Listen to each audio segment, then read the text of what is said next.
নমস্কার বন্ধুরা, মশলা কথা কিচেনে আপনাদের সবাইকে স্বাগত। ঢাকাই বিরিয়ানি, ঢাকাই ইলিশ তো সবাই খেয়েছেন। আজকে করবো ভেন্ডি দিয়ে একটা ঢাকাই রেসিপি। চলুন রেসিপিটা শুরু করা যাক।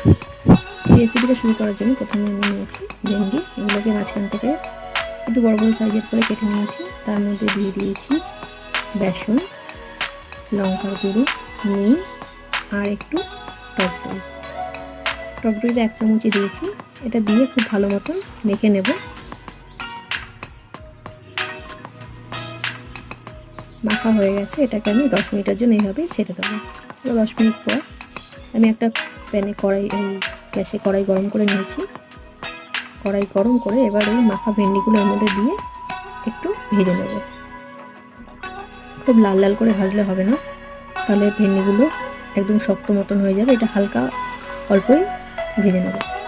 ভাজা হয়ে গেছে, ভেন্ডিটা তুলে নিচ্ছি। তুলে এর মধ্যে দিয়ে দিচ্ছি আরও 2 চামচের মতো সরষের তেল। আমি এই সম্পূর্ণ রান্নাটা সরষের তেলেই করব। তো সরষের তেলটা দেওয়ার পরে আমি এর মধ্যে দিয়ে দিচ্ছি একটা বড় সাইজের পেঁয়াজ কুচি। এই পেঁয়াজটাকে একটু ভালো মতো ভেজে লাল লাল করে ভেজে নিতে হবে। বেরেস্তার মতন হয়ে গেছে পেঁয়াজটা ভাজা, দেখছেন। এবার এর মধ্যে দিয়ে দেবো 1 চামচ পেঁয়াজের পেস্ট। এটা আদা রসুন ছাড়াই রান্নাটা হবে। পেঁয়াজের পেস্ট দিয়ে দিচ্ছি, দিয়ে একটু নাড়িয়ে চাড়িয়ে এবার এর মধ্যে দিয়ে দেবো বাকি মশলাগুলো। দিয়েছি একটু লঙ্কার গুঁড়ো, ঝাল লঙ্কার গুঁড়ো আছে, নুনটা দিয়েছি স্বাদ মতো, আর সামান্য একটু চিনি। চিনিটা অপশনাল, না চাইলে না দেবে। আর এর মধ্যে দিয়ে দিচ্ছি একটা পেস্ট, এটার মধ্যে আছে পোস্ত, একটা টমেটো আর কাঁচা লঙ্কা বাটা। ঝালটা নিজেদের পছন্দ মতন দেবেন। যে ঝাল বেশি খায় সে ঝাল বেশি দেবেন, যে কম খান সে একটু ঝাল কমিয়ে দেবেন। এবার দিয়ে নাড়িয়ে ছাড়িয়ে মশলাটাকে একটু ভালো করে কষিয়ে নিয়ে আমি এর মধ্যে ভেজে রাখা ভেন্ডিগুলো দিয়ে দেবো। এটা খুব একটা বেশি সময় লাগে না রান্না হতে, চট জলদি রান্নাটা হয়েও যায়। এবার এর মধ্যে অল্প অল্প করে জল দিয়ে মশলাটাকে ভেন্ডিটার সঙ্গে খুব ভালো মতো মিশিয়ে নেব। এখানে জলও বেশি লাগবে না, 1/2 কাপের মতন জল হলেই হয়ে যাবে। যেহেতু ভেন্ডিটা ভাজাই আছে, অল্প জলে এটা সেদ্ধ হয়ে যাবে। আর একটু জল দিয়ে দিচ্ছি লাস্ট,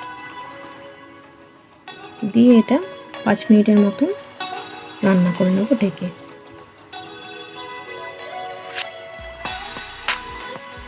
5 মিনিট পর দেখুন পুরো গায়ে মাখা হয়ে গেছে, রান্নাটাও অলমোস্ট রেডি। এবার এর মধ্যে দিয়ে দিচ্ছি একটু সামান্য কসুরি মেথি। এটার বদলে ধনেপাতাও দেওয়া যায়, কিন্তু আমার কাছে ধনেপাতা যেহেতু ছিল না এই মুহূর্তে, তো আমি কসুরি মেথিটাই দিয়েছি একটু গন্ধ হওয়ার জন্য। রান্নাটা হয়ে গেছে। ঢাকাই ভেন্ডির একটা রেসিপি, খুব সহজে, খুব কম সময় আর খুব অল্প ইনগ্রিডিয়েন্টসে রান্নাটা তৈরি হয়ে যায়। দেখতেও খুব সুন্দর হয়েছে।